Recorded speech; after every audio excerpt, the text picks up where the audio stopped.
Hi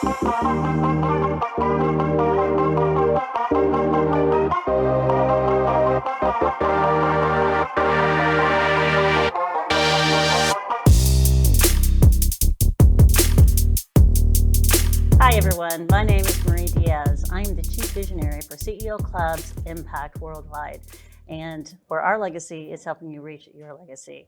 Today, I'm so excited to talk to you about one of the truest things to my heart, which is entrepreneurship. So my guest today is Neil Medwed. Please give a round of applause for Neil. Hello, everybody. And Neil, you're okay if I call you Neil, not Mr. Please. Okay, good. So Neil is probably not just a colleague, but he is so dear to my heart because I met Neil, 20 years ago? Something like that. I hate to say that kind of makes me feel old. But nonetheless, Neil owned and operated an organization, Preferred Technology Solutions, for 26 years. And let me share with you, as not just in the audience, but I'm sure, Neil, you'd agree, entrepreneurship is not a gain. It's kind of your pathway to pain, right? It is. It is for sure. A lot of gain in the end, but still a little bit of pain. So we're here to have Neil just talk to us a little bit about that. So Neil, tell us a little bit about your journey. Again, my name's Neil Medwed.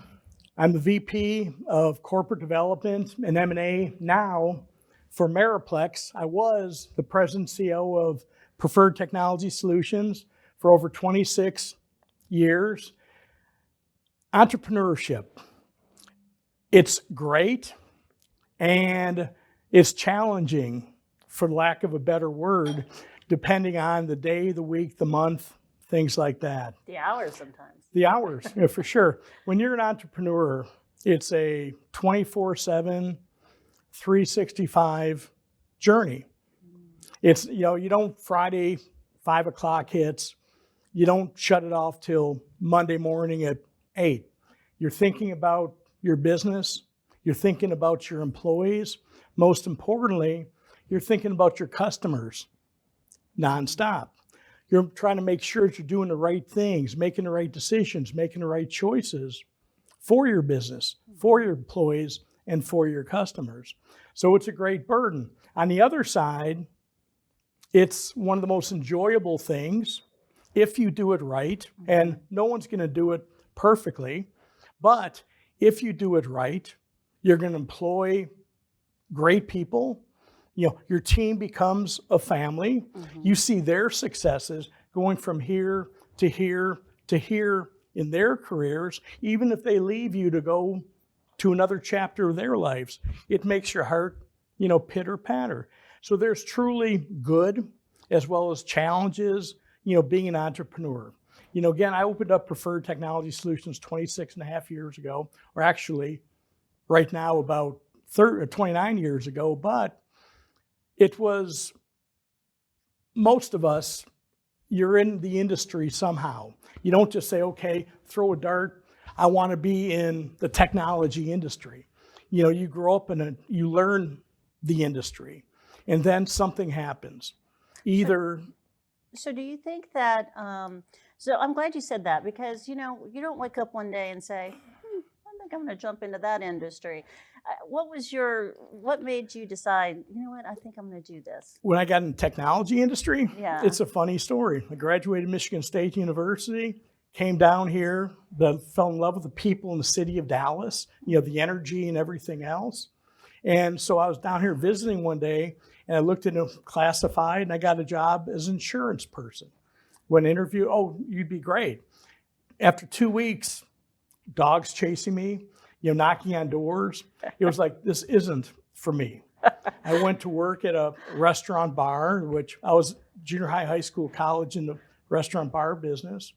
Waited on a manager, a couple employees of the first retail computer company. Got them drunk, sold them everything on a menu. It was like, Neil, who are you? Well, I graduated Michigan State. I'm trying to figure out what I want to do when I grow up. You want to sell computers. That's how I got into it. How I opened up Preferred is I came from the old school service, support, take care of your customers. And the owner of the company I ended up going to work for eventually didn't have that same customer service, customer-centric feeling. And one day got married to my wife, married 29 years. She's the love of my life, my best friend. Came home upset one day, and it was like, Neil, your clients are begging you to open up on your own. Do it. Okay, so let me make sure I get this straight. You started in the bar. Well, the idea?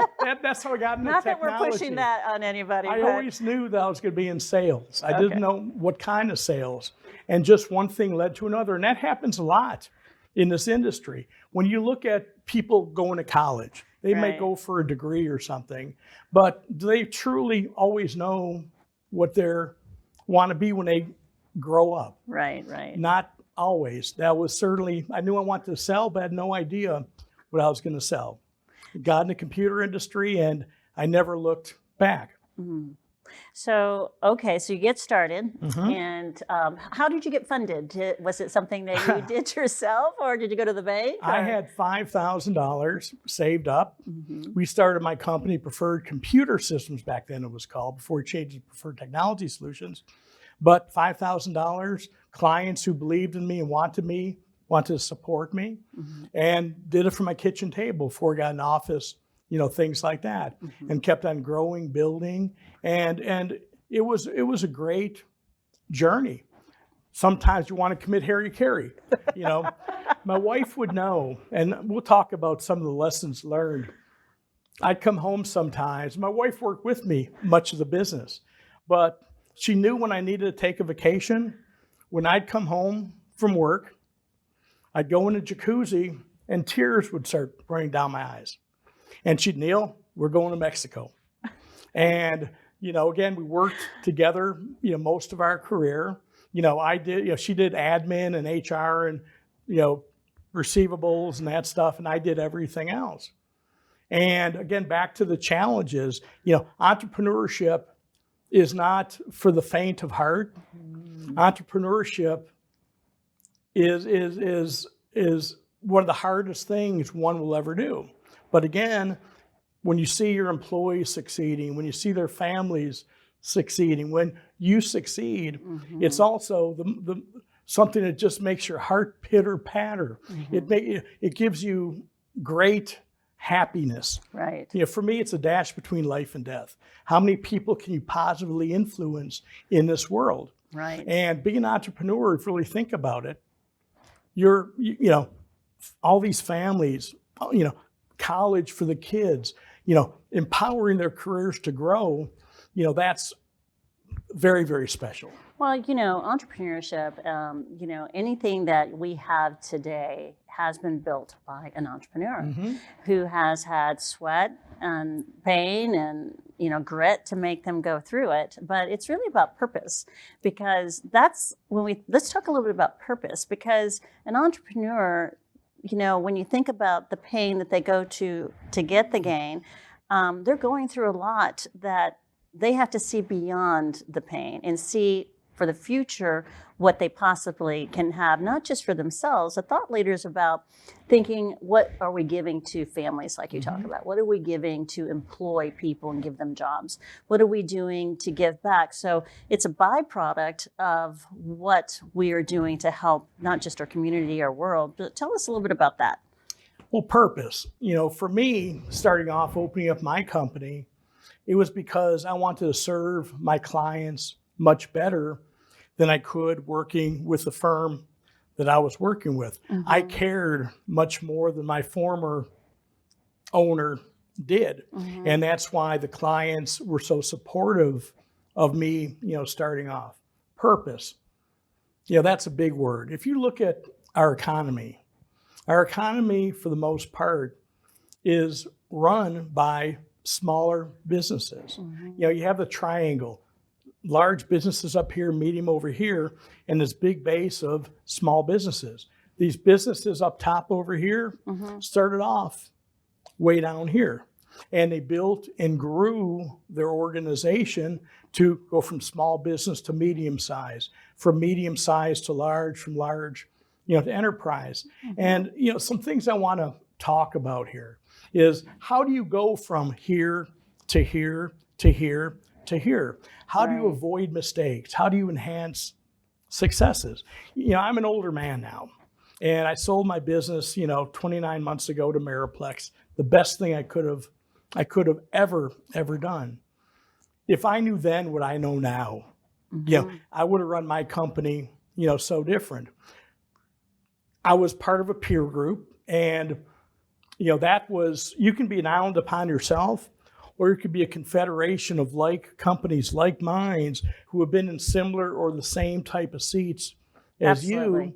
you, and learn from those types of people. There's two things: taking the information that they're giving you and internalizing it and acting upon it is two different things. Right. You can hear all this great information, but unless you act upon it, the information goes to waste, Right. if you will. And Well, with entrepreneurship, you walk that fine line of confidence and cocky, and I like to share with entrepreneurs, it's okay to have that a combination of, but when you stop listening, then you're really kind of doing what you just said. If you knew what you knew now and practiced back then, you'd be a lot more successful faster. I used to say that about myself. So, and it just is amazing that sometimes you just want to, your idea is the best. I know better. Yeah. I know better. What they're telling me applies to 99 other businesses out of the 100, but Right. my business is different. Right. There's foundational support that you can get with expertise by working with people who've been there, done that, and have the successes. Right. And that's one of the things in my role. I do national expansion, corporate development. I went from selling my company 29 months ago. I bought 10 companies. I and Meriplex, with me being the lead of this, in the last 2 years. No one in our industry has done what we've done, what I've done, in the industry. And part You of have that, your experience to fall back on, because one of the things I think that's most important for an entrepreneur to realize is that they should start with the exit in mind. But if you're a new entrepreneur, sometimes you don't think that. But when you do start with an exit in mind, then it helps you set your organization up to succeed for future. very, very much so. Doing what I do now versus then, again, back to what I know now versus I would have run my business, much, much different. For example, managing by the numbers instead of managing by emotions Right. is something that many CEOs, entrepreneurs do. Using our industry as an example, how many tickets can be closed per technical resource, let's say, and being overstaffed. I look back at my company and I could have had probably 2 less people within our organization, for the same workload. And what does 2 people represent? Right. A lot of money going to the bottom line, which could be used for profits, for bonuses, for investment in the company. Right. But I wasn't managing as effectively by the numbers. I could have been much, much more profitable. Now, you didn't have any investors in your organization? No. Not initially? No, never. Okay. Never. Oh, Yeah. okay, good. I used, bank relationships when I needed it, but, I kept it something else, foundational. That's what I was going practice. to ask. How do you, because a lot of individuals will either finance it from their own private savings, some will go into using an investor, some will go into having a banker that they've built relationships Sure. with. But now, in these days and times, it's a little bit different, isn't it? Well, you always need strong banking relationships, period. A bank that truly understands your business, truly understands who you are and the history and everything else. A banking relationship is a partnership, first and foremost. It's not a one-way street. They're working for us and we're working for them. That's right. For me, foundational finances. I was always very conservative financially. And because of that, I always had a very, very strong a lot of money in the company versus pulling it all out every year and running things on a shoestring. Well, and a lot of entrepreneurs do that. They kind of run their personal life, or they pull that money out versus reinvesting it in. They want the fast car. They want the expensive vacations. They want the showy this and the showy that. So what would you say to that? If yourself to the audience, but also, was that something that you did, or it had experience? Or for me, it allowed me, because I kept a very strong financial base in my company. It allowed me to weather the storms much better than other people keeping the money could. in versus taking it out. Exactly. Yeah. I didn't need to keep up with the Joneses. Right. If you ever read the book, That's a mindset. Yeah, it is a mindset. The Millionaire Next Door. Yeah.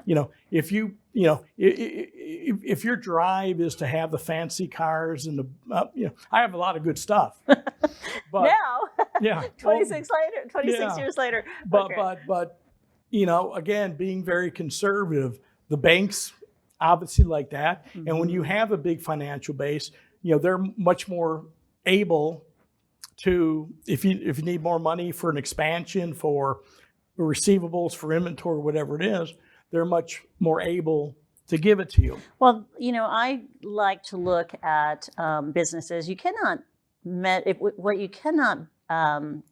what's that old saying? What you cannot measure, you can't manage what you don't measure. Yes. And that's another very, very important thing. Key performance indicators, KPIs. Yeah. Understand what the KPIs are in your industry and manage by them. And for those who don't know, KPIs are key performance indicators. Yeah. Usually is, let's say, a handful of 5. Yes. In your industry. The example I used before about staffing. If an average engineer, let's just throw a number out, this isn't realistic, but let's say that each technical resource could handle 100 tickets in a day, which is way more than anybody could, but Right. just for number purposes. And let's say you have 800 tickets a day that come in from your customer Yes. workloads. That means in managing by KPIs, you need 8 employees. You don't need 11 employees. That's right. In those tasks over there. And how does that help you when you're going to the bank? I mean, when you show them that you can manage what you measure, then how does that help you? Banks like one thing, and other things too, but the main thing is profitability, cash generation in an organization. If you can run that company with 8 employees in this section of the company versus having 11 employees, and let's say your competitor has 11 employees, you have 8 employees for that same workload. Right. You're going to be more efficient, more effective, with all other things being equal. That's right. And again, more profitable. You can take that money, give bigger bonuses, give bigger raises, things like that. And again, pocket the profitability. A corporation is a for-profit organization, Right. And earning money, generating cash is extremely important. Well, and it's just as important for not just if you're going to the bank, but an investor. They want to see their money being put to good use, right? Sure. And so it's no different from whether you're going to the bank or an investor. An investor does not want to give money for losses. They want to give money for growth. Right. They want to invest in the growth of the company, not to cover losses. Right. So again, by doing things and managing by KPIs, using advisors. Quality advisors are not inexpensive. Right. But guess what? If I said, give me $1 and I'm going to give you $5 back each and every time, you do it, wouldn't you? Right. Let me put more money out there. And that's one thing I equate with using the right advisors, because you can go out alone and make a bunch of mistakes. And those mistakes are hard dollars. That's pretty right. much each and every time. I'll generalize that, but it's fact. Those mistakes that you make are hard dollars. And if you utilize quality advisors, forget the financial piece. And that's very, very important. Right. But the headache factor. the headache factor, the not sleeping at night by making the wrong decisions and trying to get out of that hole that you dug because you made the wrong decisions. That's right. If you couple up with the right right advisors, that you A, helps you avoid those mistakes, and B, enhance the successes. They may have ideas, but they've been there, done that. Say, hey, Marie, instead of doing it this way, if you consider doing it this way, and these are back to the spreadsheet, the KPIs in the spreadsheet, by doing it this way, this should be the anticipated result of doing these things. So it's easier and it's less pain, and it helps you get to that exit a little bit more stronger, because at the end of the day, people aren't living to work, they're supposed to work to live. And so even as an entrepreneur, you want to make sure that whatever product or whatever service that you have, that you're managing it with not just KPIs, but you know the direction in which you're going. Because I see so often a lot of people are directionally correct, but they're precisely wrong. And so with advisors, what I hear you say is it helps shorten that learning gap. It saves you lots of money, and it helps you get to where you want to go for a business. Sure. So real quickly, tell us, I know you have tons of stories, but what's a story that's funny that you kind of, as entrepreneurs, we fail, but we fail forward, right? I think we developed that probably whole concept. But what's something that was kind of funny as you look back and you think, I can't believe I did that, but I did it and we got through it. Can I change it from funny to sad? Okay. And the reason I say that is this advice I'm giving to my son-in-law. Okay. He's a very, very successful insurance salesman in Florida, top producer, type of thing. And I look back at my 26.5-year career being an entrepreneur. What happens is, especially smaller business, I felt like, for me to vacation was, my wife was, pulling my arm, less vacation. I thought a long weekend was a vacation. My clients were depending on me, my employees were depending on me. And in our business, my wife did accounting, HR, things like that, and I did everything else. And for both of us to be out of the office was a very difficult thing, we thought. And it probably was actually also, back then. But some advice that I give, I'm praying that my son-in-law truly embraces, is you have to take time for yourself. What happens when you're running your own company, small business, medium business, as you get bigger, obviously at different levels of management, you bring people in, things like that. But you got to take time for yourself. You got to pull the plug, and hopefully the staff that you have can take the bull by the horns and allow you.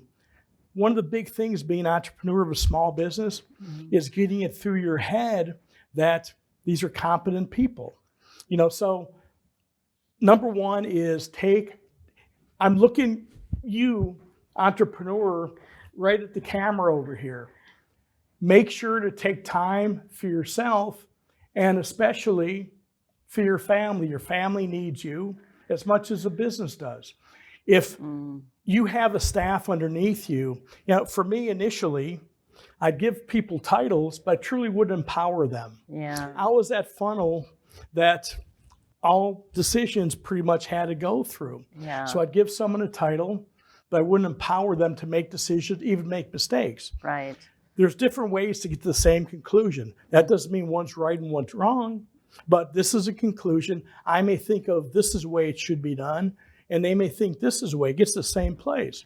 So let me ask you this, because when we think about your path from entrepreneurship to selling, to growing, to selling, that pain that you had, Sure. but then you had the reward. So we don't have very much time, but I just want to talk about, it's not just about the pay. There are many rewards, and it's not just the financial piece. You just talked about the people. I can't tell you how happy it makes me when I used to look at my employees and they'd have this smile on their face and they'd come in and say, Marie, look what I just did. And I just loved it because they got their bonus that they needed. They were helping the business grow. It's kind of a win-win. So just tell us a little bit real quickly about some Again, of I'm the M&A guy for Ameriplex. I go to conferences. I talk to people on a daily basis about exiting, selling their business. To me, 4 things have to check. Number 1, is it good for your customers? If it's not good for your customers, don't do it. Right. Number 2, is it good for your employees? Again, these are the people that brought you to where you are today. Number 3, financially, of course, has to check that box. But number 4, which we're really, really good at, it's the lane. Most CEOs, there's 25% of the business that they love. There's 75% of the business they either don't like or they hate, type of thing. Getting in that right lane. What is that lane post-selling, post-exiting? For me, the power of Ameriplex and doing what we're doing, being part of something much, much bigger than I could have ever myself, right. That's what drove me. My customers are extremely happy. My employees, they have more upside than they could have ever had with me. Financially, my wife and I are very well off. But most importantly is the lane I'm in. Becoming part of Ameriplex allowed me to do what I do best, my superpower, if you will. Spend every day, every minute of every day being the best at this lane, knowing that there's other people in those other lanes that's their superpower. That's I am so happier fantastic. now than I could have ever imagined upon exit. And that's because, again, financially, I'm well off, but more importantly, the purpose, back to your purpose, building something so much bigger than we could have otherwise. Right. And the successes we've had have been phenomenal. Well, that's fantastic, Neil. I couldn't agree with you more. Part of family that you mentioned, having that balance. I've had many people say, well, what the heck is balance, as an entrepreneur? And you really, it's a mindset. Entrepreneurship is about a mindset. There is balance. Sometimes it goes a little off, but it's all about getting back on track too. But at the end, there's a lot of rewards, is what I hear you saying. No, it's. But you got to stick with it, right? It again, one of the hardest things you'll ever do. Very few have the internal fortitude to be able to. That's why 90% of businesses, new businesses, they fail the first year. They fail the first year. To be able to go through all the ups and downs. Back to my young self, I would have used advisors more often. I wouldn't have looked at the cost per hour, the cost per engagement as much as the return on investment. Quicker, easier, faster. Avoiding mistakes, enhancing successes. That's what bringing the right talent around you. And I call it fractional advising. Because you're bringing someone in for this particular reason, to give this particular expertise, in usually this time frame. It could be ongoing engagements, but usually you come in for this. Absolutely. And again, back to if I pay $1, I get back 5, 10, 20, and that's really... That's really what happens. That's what happens over there. Well, thank you so much, Neil. I appreciate you so much. And so let's give Neil a round of applause. He did. You have such a great story. And I know everyone here is... First of all, thank you for inviting me. We've been friends. We've been business associates, for a long, long time. And I truly believe in what you're building here, what you're doing. And I have no doubt that you're going to succeed. I mean, look at this audience over here, great people. It's getting bigger and bigger and bigger and better and better and better. And you're a wonderful leader, and thank you for your brains, your heart, and just everything you do for community. Oh, you're the thank best. you, Neil. Can I hug you? Yes! I love hugs. Okay, so real quick, I want to just bring up another close. I think I'm sitting on my microphone. It's working. It's okay. I want to bring up a close friend, Clay Boatwright. Let's give a round of applause for Clay. So now I'm just going to do a teaser. So Clay is not going to talk a lot tonight, but I wanted to bring him up. He is an author of this new fabulous book right here, God's Plan, Our Circus. And so, Clay, I just want to give you a few minutes. Just give us a teaser about your book and why it's so fabulous for us to read. Sure. Thanks, Maria. I appreciate it. So God's Plan, Our Circus is a humor and faith-based book, which is hopefully going to inspire people going through really unique challenges to identify ways to take a more positive spin on things. So the subtitle is A Family Odyssey Through Autism, Death, and Reinvention. So pretty heavy stuff. And it's based on my family story. So my late wife and I raised 3 daughters. A typically developing child is our oldest, and then we had identical twins who have very severe intellectual disabilities and autism. So it talks about raising them and the challenges associated with that. I was heavily involved in disability advocacy for many years. It goes through that. And then as soon as we got everybody out of the house, my wife and I were ready to be empty nesters and enjoy that. And she came down with ovarian cancer and passed away.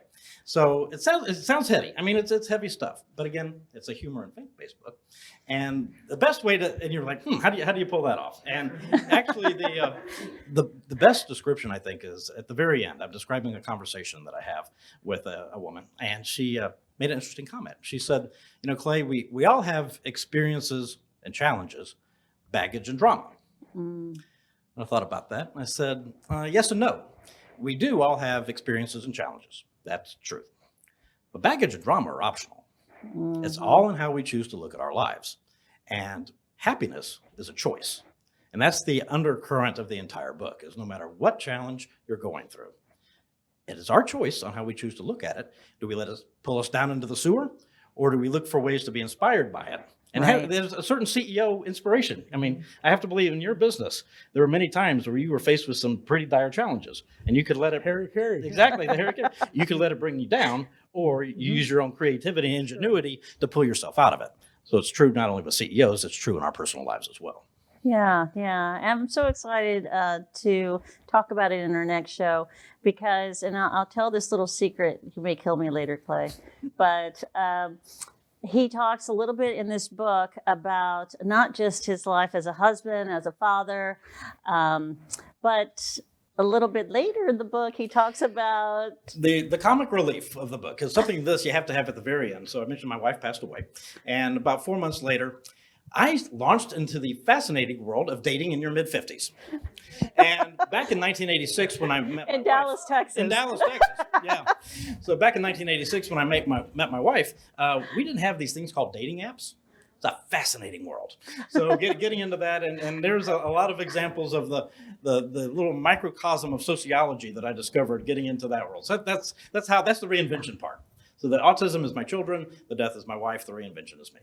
Thank you for sharing that with me and the audience, because I think that whether you're at any stage, when you're single to whether you're married, and entrepreneur, business owner, all the things I think when I looked into the book, it has some fascinating viewpoints on it. So thank you. Appreciate it. So thank you so much. I want to thank both of our guests here for coming and being part of CEO Club's Impact.